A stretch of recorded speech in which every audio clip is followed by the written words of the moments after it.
Hallelujah, praise the Lord. मैं Sophia आपका प्रभु की प्रेज़ेंस में स्वागत करती हूँ।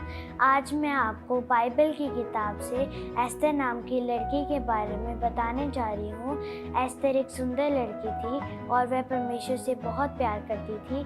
बचपन से ही एस्थर अपने चचेरे भाई मोर्दके के साथ रहती थी, क्योंकि उसके माता पिता नहीं थे और मोर्दके ने उसको अपनी बेटी करके पाला।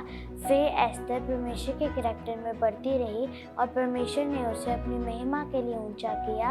उन दिनों में फारस देश में एक व्यक्ति रहता था जिसका नाम हमान था, और वह फारस देश के राजा के बहुत करीब था और वह परमेश्वर के लोगों से बहुत नफरत करता था।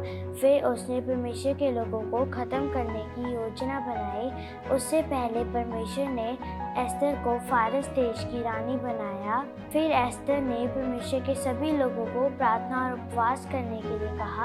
फिर परमेश्वर के लोगों ने दुश्मन से बचने के लिए प्रार्थना और उपवास की और परमेश्वर ने उन्हें दुश्मन के हाथ से बचाया।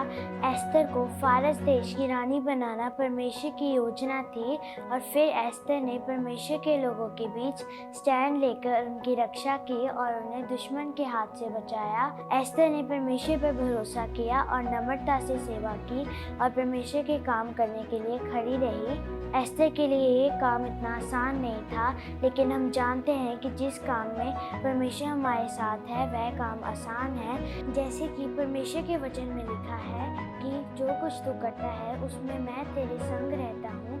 परमेश्वर हमारे जीवन की कहानी में अपनी कहानी को लिखना चाहते हैं। परमेश्वर हमेशा हमारे साथ रहते हैं। बच्चों, इस कहानी से हमें ये शिक्षा मिलती है कि हमें एस्थर की तरह विश्वासी और बहादुर होना चाहिए, ताकि परमेश्वर हमारी कहानी में भी शामिल हो। मिलते हैं एक नई स्टोरी में। God bless you.